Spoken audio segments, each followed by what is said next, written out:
invite you to take a moment to breathe with me.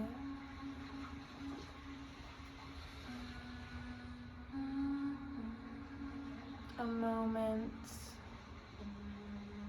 to forgive yourself. This space of forgiveness.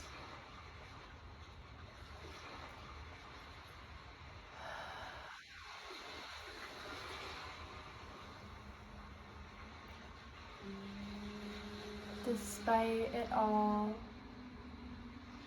despite what you feel has held you back, despite the feelings of not being enough, you still showed up in this now with me. You still showed up selflessly to be here with me, and that I am thankful for, that you choose to be here with me. That you take time away from those worries, those doubts, to give me some of your attention. Thank you.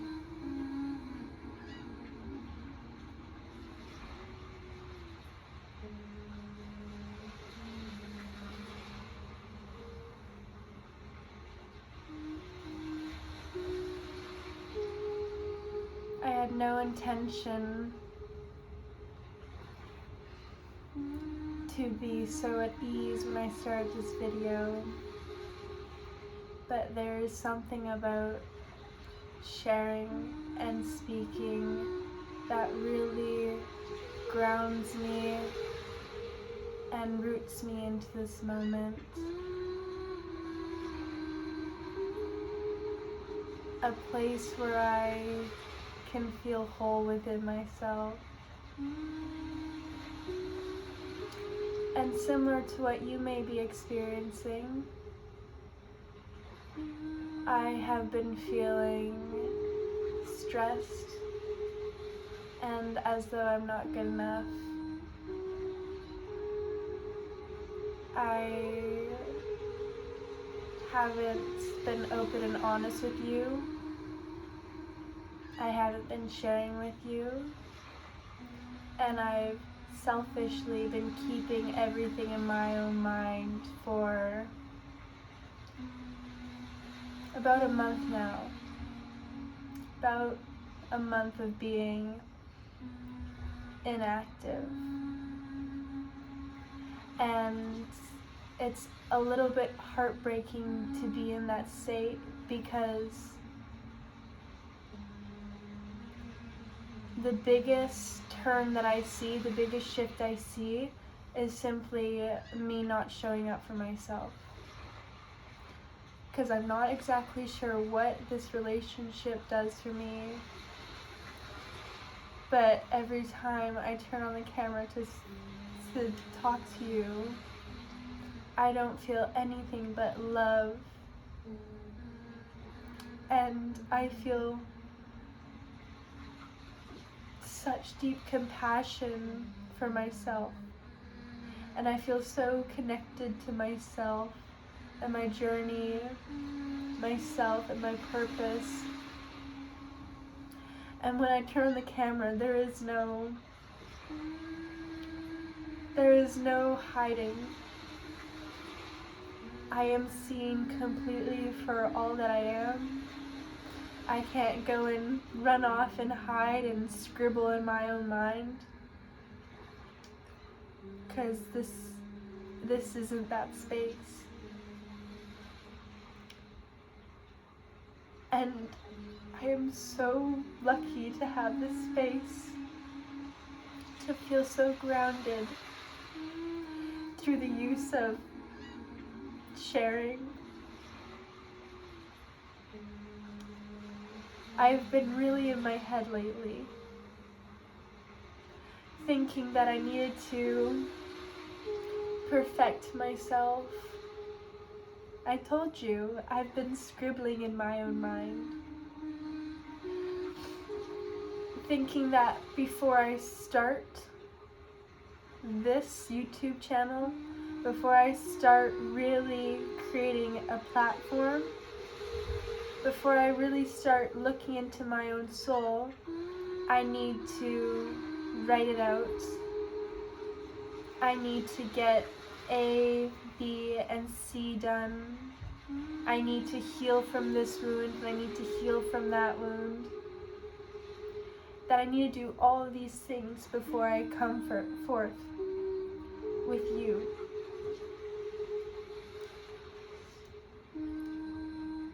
And I think it's because, to me, this feels something so sacred and big. It feels like a big deal for me. Every time I pull open my camera, it feels like my dreams are coming true. That I have this space to share. Every single time I turn on the camera, I feel my soul light up. And something tells me that I need to warm up for that. But a part of me just feels so devastated to be here now. 'Cause the only thing that I'm not doing is the one thing that really lights me up. That's not to say that I haven't been doing things that light me up. I have found different ways to light me up, but I have put so much stress on those things.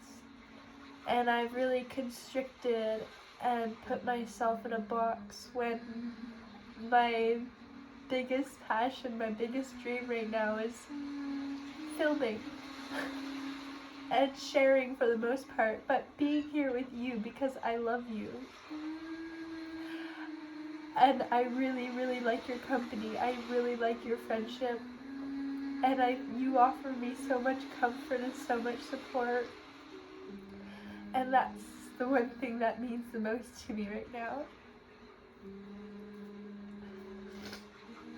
I'm trying to think of something, but again, I'm put at such a, whenever I'm in front of the camera, my heart just feels like she's spilling out.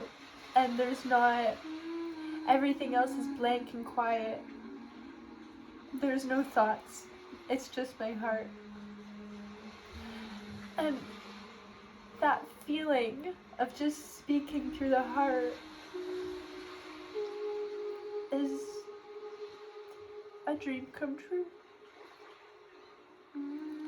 It's everything I could have asked for. It's everything that I need. Just to be in my heart space. That's all I need. And this is a space to do it. I like this space. And I miss you. I feel like we have a lot of catching up to do. Because a lot has happened in this last 4 weeks. And I have learned a lot. I have gone through a lot. I have shifted a lot for myself. And I think I'm ready to share what I've learned. So, thank you for being patient with me. Thank you for being patient with me. I didn't forget about you. I forgot about me. Because realistically, I know a lot of people start their YouTube channel to get out there and get big and get seen. But I have always done it for me. And I forgot about me. I forgot that I love this. I forgot about me. Not to say that I think it's you that helps me create this community, but also when I am in this space, it's everything I could have asked for. So I have a lot to share. And I think this is my debut to sharing those things and not bottling it up anymore. I'm done bottling it up, and I'm ready to show you my stripes and all that I am.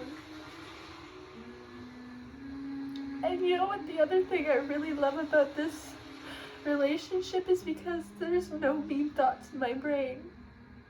There's not a voice that puts me down or that questions me. Again, it comes from my heart and then it's empty. So this is one of the healthiest relationships that I have, because I'm in here and I cannot hate myself in this moment. I can't hate myself in this moment. I just can't. There's not a single thought that hates me in this moment. It's all love. All of it is love. It's such a release. I used to do a lot of drugs, like smoke a lot of weed, and that was my release. You know, when the day was hard, when it was long, when school was exhausting, when I was arguing with my parents, or when I felt like things weren't going right, which was all the time. I didn't even know I didn't know my right from left, I don't know. Then I would take to my escape, because weed, it offered that space for me where everything was quiet again. Where everything was quiet and where I could speak from my heart without any doubts. That was only 2 years ago. 2 years ago. Every day. Sometimes multiple times a day. Sometimes not every day. But pretty much every day. And now the fact that this is my outlet, the fact that creating this space for myself is my outlet, and I am sober, and I am loving myself, and I am sober, and I am tending to my needs, and I am sober. I am giving myself space, and I am sober. My mind is slow, and I am sober. That's all, that was the biggest thing, was that I swear I could never get my mind to shut up. Always going off. When I smoked, it shut off. 2 years later, of bringing in a lot of different practice, I can finally say that my mind is slow. You know, but because I have the space to make it slow, critical thinking is more effortless. And those thoughts that I create, I can actually apply them in specific places. I couldn't do that before because I had a million ideas going on at once.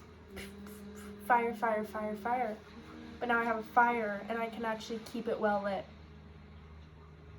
Like a flame. Keep it well lit. Doesn't die down. Unless I put water on it, which could metaphorically mean self-sabotage, which is something that I've been dealing with the past 4 weeks, has been self-sabotage. When I have this flame and I purposely smash it. Or sometimes the flame just dies out and it transforms into something else, like embers or ashes.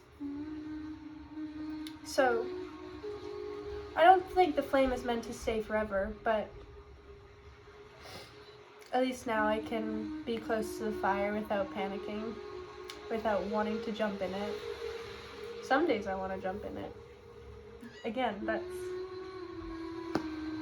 that's when everything's balled up and I just get so fuzzy.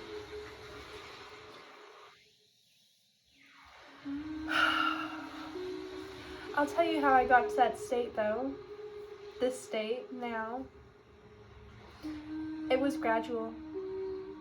I gradually smoked a little bit less and less. I didn't tell myself just to stop one day. Nope.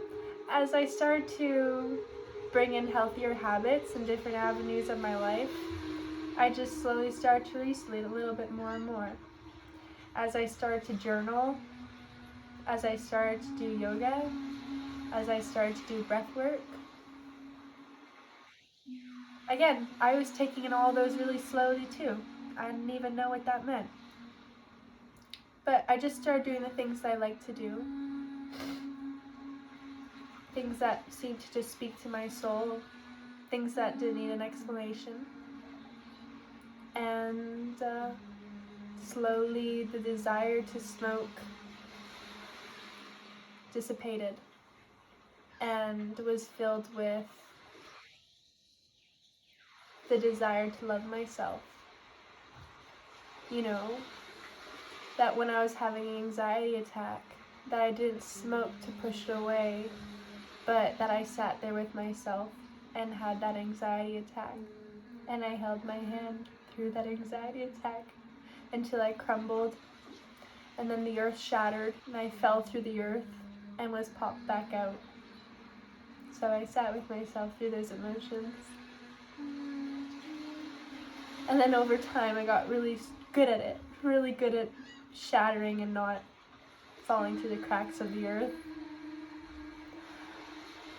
And it made me stronger, and I built a really good connection and friendship with myself, a kinship. And then I no longer desired to have a threesome with marijuana. It was me, myself, and a threesome with a book, a threesome with air,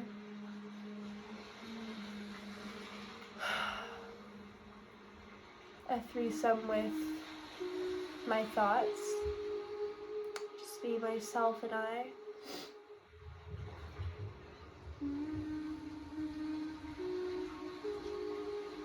So I guess it was more of a slow breeze away from smoking that got me here.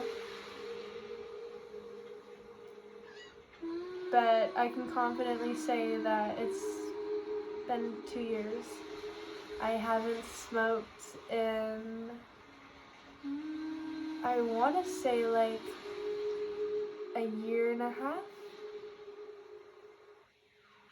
And I don't drink, but I was never a big drinker. I didn't like the taste of alcohol. It tastes disgusting, makes me feel disgusting.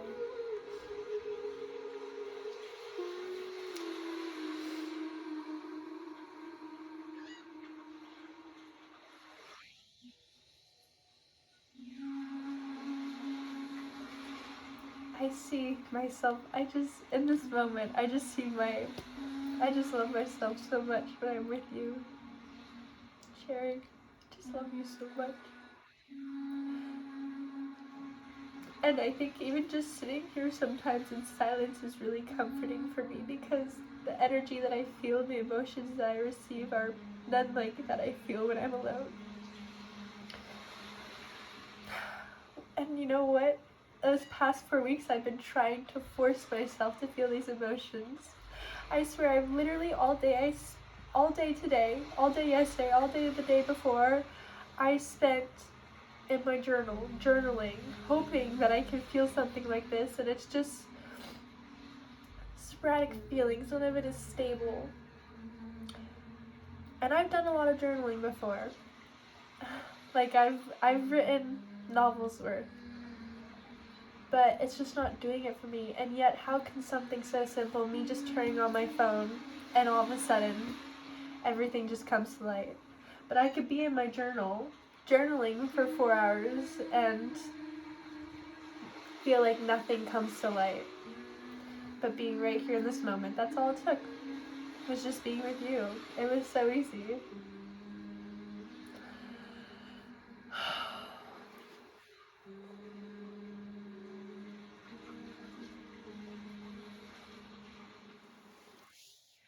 What was stopping me from uploading was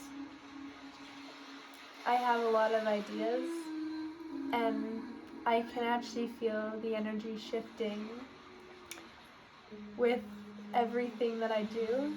Everything that I do matters so much, which is a contradiction because everything I do, nothing is life-altering, but at the same time I can feel everything being life-altering. Like I can feel the shifting of a wave in my soul, and I can feel it growing and growing.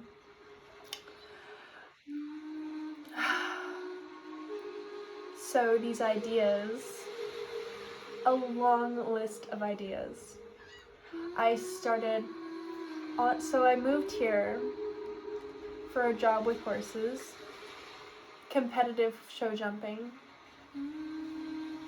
and couldn't do it. I just couldn't keep up. I was what they would say were too slow. And then I got good at it. I got good at being fast and throwing aside my emotions, because that's what it took. That's the sacrifice it took for me to meet their expectations. I had to throw away my morals. You want to know why I'm so slow with horses? Because I take care.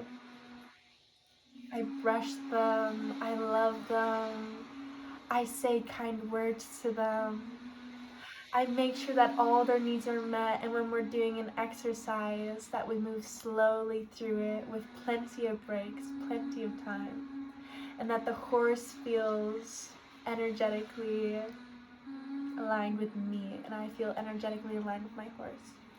I move through it so slowly.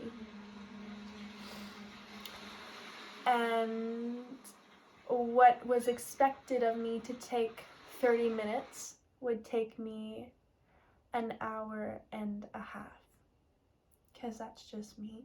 I take my time.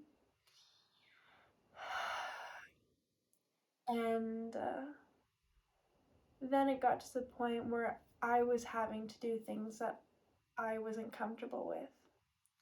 I was having to exercise the horses. He became the director of his life, and Exotica, an extraordinary travel crafter, made it happen.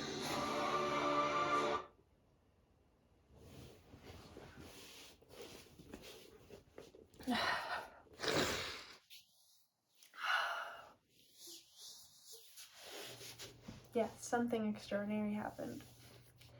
And that was my deep realization that this position didn't align with me, because I was being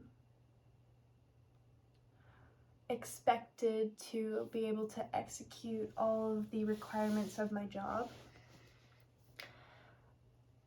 which was a given, but I guess I had forgotten what field I was in. No, I didn't forget what field I was in. I knew I was in the horse industry business, but I thought that it was what I wanted. And then when I was put in that position of, in my mind, torturing the animals, abusing them, when I was put in that position, I realized, no, like it was so painful for me. Like, no, I don't want this. I don't want this. And if you would have asked me 2 years ago when I was a competitive show jumper, if you would have asked me, Tiana, or if you would have shown me the position that I'd be in, I would have dropped to the floor and cried. Happy tears, joyful tears. Like, no way I would get that opportunity. No way would I get the opportunity where all I do is train horses and students. I was even going to be paid to show these horses. That's a pretty big deal. Like, to be so skilled at what you're doing that, like, no, I don't have to clean stalls. I don't have to do this or that. All I do is ride and teach kids how to ride and go to horse shows. In my eyes, that was pretty big. That was actually the dream. Like, from ages 7 to 18, that was my dream. That was it for me. Then when I turned 18, things kind of shifted. Obviously, that's why, and I didn't realize that it shifted. I had thought this is my goal. so that I'm in this position. And I guess I'll explain why I think the position was abusive. First of all, for the expectations that are put on the horses, that they do these complex maneuvers, that they learn them so quickly in the short amount of time that I'm given. And I had no problem working. Like, if I had to be at the barn for 10 hours, I would be at the barn for 10 hours. Like, I would be tired, yes, but if I knew that my horses were well taken care of, then that was that. But they didn't want to pay me for that 10 hours, so I was having to go quick. So that didn't align with me. Also, the devices that are used on horses to get them to where they need to be also not aligned with me. Like certain straps that you attach to the horse to get them to conform to a certain position. A position that, if you apply in a patient, compassionate manner, that position is possible. But, you have to be patient, and it requires time, and this industry doesn't want you to take your time. So essentially, the whole thing was that I was slow. But what's the definition of slow? I see it as me taking care. That's all it was me taking care and taking my time. So that was really scary of me to leave that job. Can I tell you where all this came from? I had these feelings before I watched this movie, but I went and I saw Avatar 2, The Way of Water, in the movie theaters. And that night I knew that I couldn't do this anymore. The way that we communicate with these animals and the way that we love them is a love of no kind. And it was something that I was feeling deeply, and the movie just resonated so much with me because it's not just me, it's not just the movie, and people could say, oh, Avatar isn't real, but when you look at it, the culture that is in it, there are cultures like that who care about animals so deeply and who are deeply spiritually connected with their animals and look at them as family and who care for them as family. There are cultures like that. I come from cultures from that. My ancestors, my lines are that of deep caretakers for animals. So I felt it at a really deep level. So the next morning, I called my boss and I had told her that I just can't do the work anymore. I didn't have anything lined up. I didn't have another job lined up. And here I am, mid-February, and I still don't have a job. How did she survive? Yeah, so at the end of January, I genuinely didn't think that I was going to be able to survive February, because my paycheck was $1,300, because I had only been working for 2 weeks. My paycheck was $1,300. My rent is $1,500. So, oh yeah, and then I got scammed $1,000. So my bank account was at $2.48. That was my savings. And yes, I made a video on my camera, I think, about me getting scammed. It was all my doing, and it awakened me in a different way, because she was going through stuff. That was all my doing, that I got scammed. But anyways, so I really didn't have money. And I'm like, ugh. So I stopped eating because I couldn't afford food. And I was like, I don't know how I'm going to do this. I put my resume everywhere, even at jobs that I wasn't very fond of, because I'm like, I'm making money.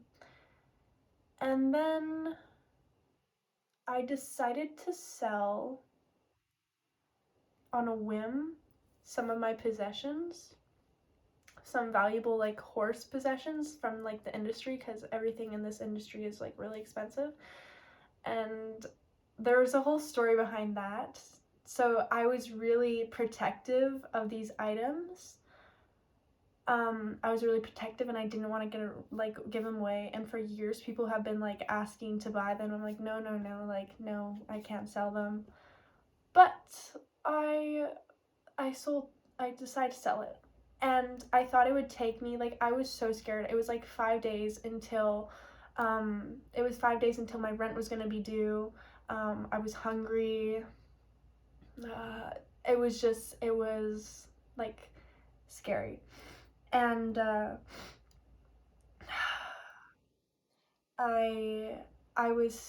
I didn't know if I was going to be able to sell these products because it's not easy to sell things. It could take weeks, like 4 weeks, especially when you have so many products. It could take lots of weeks. Oh, let me also tell you something. Before, like, I had like $2,000 by like January 23rd. And then I invested on January 24th in an e-commerce trading program that was $500. Really stupid of me in the moment because I needed that. I literally could not afford. Do you see how, like, I'm so impulsive? Like, really impulsive, but all for good things because I'm doing well now. All for good things. But everything figures itself out. No matter how impulsive I was, I figured it out because a lady that I actually had previous connections with, who the horse world is, a few years ago, she had sent me one of her horses, my favorite horse that I ever trained, and I love Signet. She was a black mare. Loved her, beautiful. I called her Cigarette Butt. She was so sweet, and I love her so much. She was such a crazy, crazy girl. Anyways, that trainer, on a whim, wanted to buy all of these things in bulk. Like, she wanted to buy all of my stuff. It was like within 10 minutes, I had them all sold or lined up to sell. And it was like I literally won a lotto. Like, oh God, like we're talking like $7,000. Like, I got $7,000 from this stuff. So just like that. And let me tell you, these items that I had for this horse stuff, those items, I never invested $7,000 into them. They were given to me, like, as a gift from the universe. It was a manifestation story, which I can tell you about in the future. But they're given to me, so I never invested $7,000 into these items and sold them. So basically, it was like I was being given $7,000 for free. So I won a lottery, and that is where we're at. So all of my dreams are possible. And I've been trying my best to understand what that means for me. What it means is I will never have to work a 9 to 5 ever again. And saying that, like, is like, because also I'm doing this e-commerce thing. That makes me money. But my plan, because this was the whole thing. I was like, I'm gonna get a job, I'm gonna save up, and I'm gonna buy a van, and I'm gonna travel through this continent. But now that I have $7,000, and I'm gonna have more than that. It's not like I'm just like spending this money. Like, I got plans. That's what I've been doing these past 4 weeks. Is I've just been planning. It's been so stressful. How am I supposed to enjoy my life when I'm so worried about the future? Like, it's been so stressful. So my plan is to backpack through Europe. This has been my dream for the past 2 years. Like, I have so many dreams, but backpacking has been like my dream.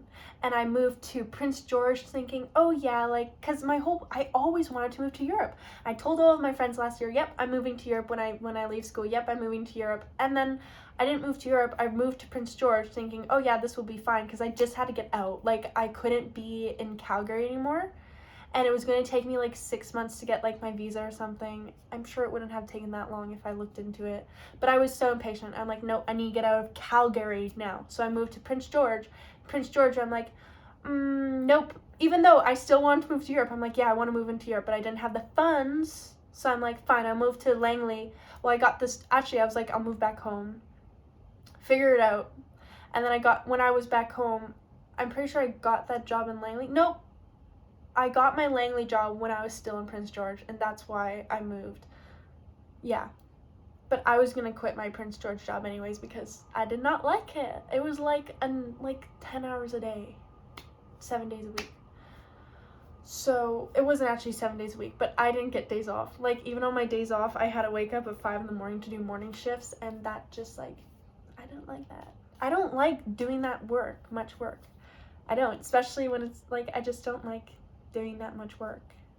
And especially if it's not in alignment with me. Like, I was not treated right, and that's not in alignment with me. Like, if it's for a cause, here's the thing. Volunteering, love it. If I wake up at 5 in the morning to go help build a school, yeah, I'm doing that, and I'm gonna keep the mood, like, up and light as we're building the school, like, whatever it is. That is in alignment with me, and I am honored to wake up at 5 in the morning to do that. Absolutely honored. But to go muck out stalls, like, I've been doing that since I was, like, 13. Like, I've been doing that a long time. And it's just not very purposeful for me anymore, especially since my passion for the horse business was coming to an end. So then I moved to Langley, and I'm like, oh, I got this really stable job. Like, I was being paid the most I have ever been paid, which was $20 an hour, and I was working. My work didn't even feel like work. I'm not even kidding. I was doing everything that I was born to do. That's not what I mean. I was not born to do this, obviously, but everything that I had been raised to do, because I was, like, basically a child prodigy in this horse competition, an incredible rider. Like, I got attention everywhere. I was like a star.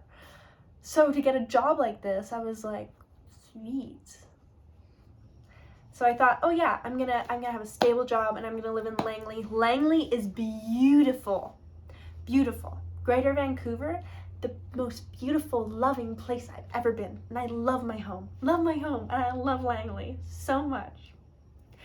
I'm gonna be very sad when I leave, because this is a place that really feels like home for me. And there's so many delicious restaurants. There's so much food all around me. There's so many special vegan restaurants. It's like, what? They didn't have that in Prince George. They don't have that really in Calgary. Actually, they do kind of in Calgary, but it's not the same. It's not cute vegan cafes. It's like,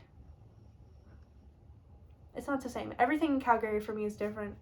I've been in Calgary for so long that it's a little bit like a trigger for me. But I'm moving back to Calgary in a month and a half, and I'm moving back for 2 to 4 weeks only, so I feel like I can deal with Calgary for 4 weeks, but also I'll get to see my family. I'll get to see my dog. I'll get to see my friends. So at the same time, I'm not upset about it, you know? And I haven't seen, like, my family for a while. I haven't seen my dog for a while, so I am looking forward to that. But oh yeah, so I'm gonna be backpacking through Europe. So my dreams are literally right here. Like, it just, like, opened a book. And I was thinking Europe, but also I'm really being called to do Asia. Specifically Thailand, because Thailand's quite cheap for backpacking. And it's a good first backpacking trip.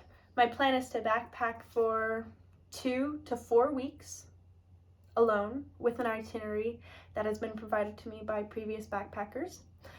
And I'll go for that. And then I will do a volunteer program for a month to 3 months, however long I like that volunteer program. And then from that volunteer program, I will hop to the next volunteer program for 3 months. And then I'll hop to the next volunteer program. You see how it could just keep going? And then maybe between volunteer programs, I'll take, like, a 4-week trip through Europe, somewhere in Europe, you know? Like, so, like, balancing out so I can still have these volunteer, because I love working. I actually do love working, and I love, like, communication, and I love working with others. I love helping businesses. Like, I actually really love, and I love people too. A lot of these volunteer opportunities would be me working with children, and I absolutely love that. I think these minds are so beautiful, and I actually do resonate with children on, like, a soul level. Like, I get you, kid. Like, I am you. So for me to be in that environment with children is really uplifting for me. So you're gonna be seeing all these adventures. Good things are coming. Good things are here, because I am finally communicating this. And as we speak, because I am on my phone, but as we speak, I am trying, absolutely trying my best to understand my camera and my computer and how to put them together, but it's so frustrating because I just want to upload, like, I want to upload high quality videos. You don't even understand. I have visions in my head of doing cinematic masterpieces because I want you to feel as deeply as I feel when I'm making these. Like, I want you to feel them, and it's like I want to make documentaries because I love speaking. I love being able to create these feelings into something that I can actually give you. I guess right now you're just seeing me in this moment, but I want to give you actual things, things to take home. And I'm sure you can feel things from these videos as well. Well, maybe you don't, but either way, you're giving me lots of space, ma'am. Like, lots of space to just be here, so I appreciate that. But I am trying. I'm not gonna give up. But it's like, how do other YouTubers do it? Like, I'm sure we all been there, though. I'm sure we all been there. But like, is my camera and computer just wonky? No, I just don't know how to use it. I swear, I say I try so hard, and I think it feels like I try so hard because the failure hits me hard. So every time I try, it feels hard, if that makes sense. Like right now, my camera and my computer are synced, and my camera's supposed to be downloading things onto my file, but every time I go into that file where the videos are supposed to be being put into, it says that it's empty and I can't open the file. Like, I don't know what I'm doing wrong. Like, I'm just trying to be able to upload like these videos from my camera and understand my camera, because it's such a big part of me. But you know what? I'm gonna do this in the moment because sitting here with a camera and speaking is pure joy for me. So I think that's a good start. And also, like, starting even when I'm not fully ready, because I will feel fully ready when my camera's good, when my computer's good, and I got everything in line. Nope, I'm gonna start before I'm ready, and I'm gonna start on my phone, you know, like before I'm ready. Because you know what? This is the best that I've felt today. I was in a really dark place. I feel like I'm in a dark place every single day sometimes, because this happiness just doesn't feel to be so stable, but this feels right. So in alignment. So I basically have all these expectations for myself, and today I decide to cut them in half. And I know future Tiana's like probably like, don't have expectations.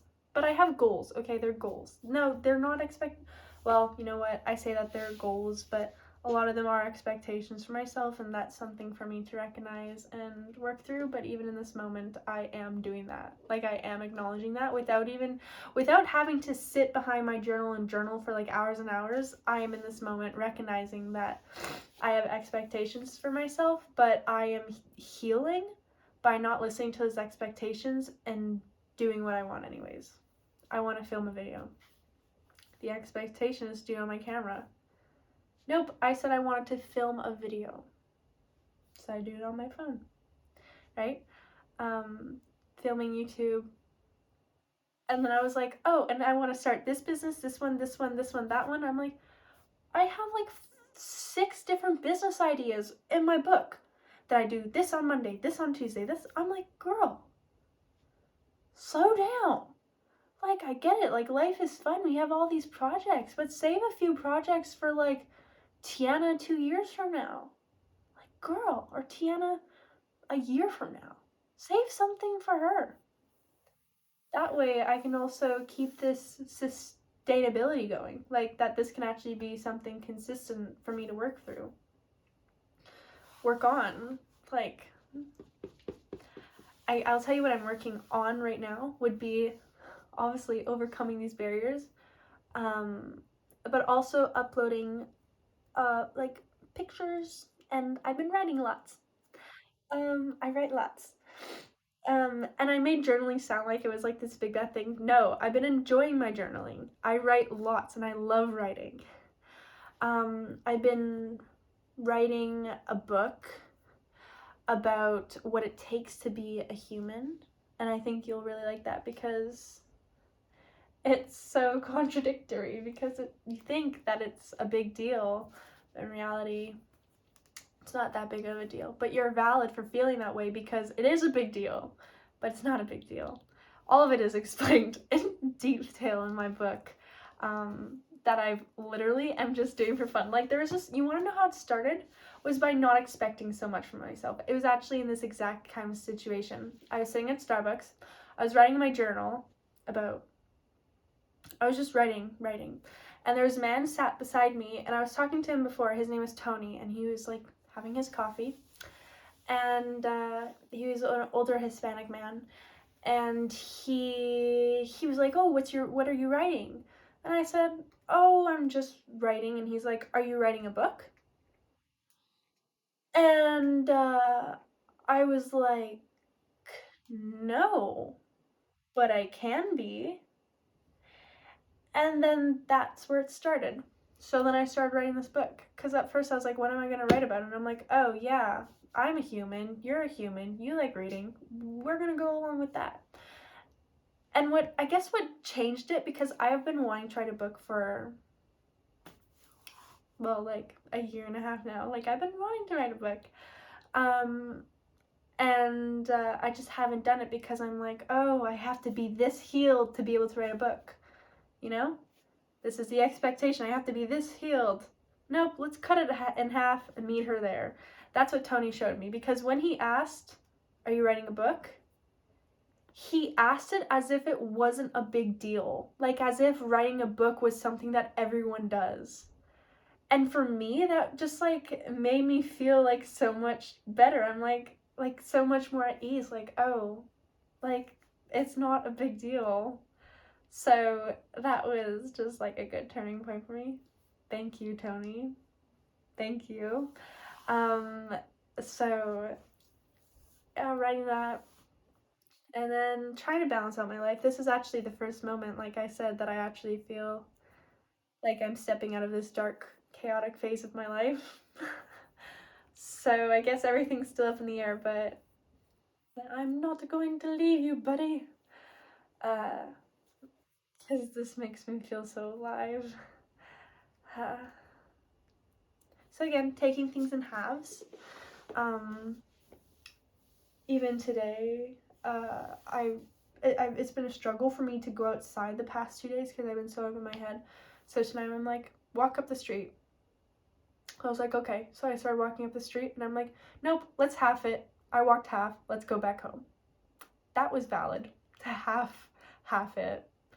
And I came back home and I enjoyed my walk.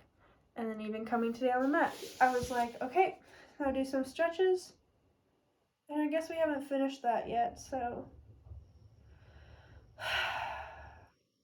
Oh, I'd love to talk about astral projection because I've been doing a lot of that recently. Wow. The fact that my mind can become so empty that I can actually do that, 2 years ago I wouldn't even know what that meant. Empty mind. The power of sitting through anxiety is what I'll tell you, is what cleared my mind. Not avoiding the anxiety, but to actually genuinely have anxiety and depression sit with it and like surrender to it until it had no power and it dissipated. So here we are, and I'll talk to you later. Thanks for making the space. Thanks, Tiana, for doing this, and I feel so much more alive than I did before. Thanks.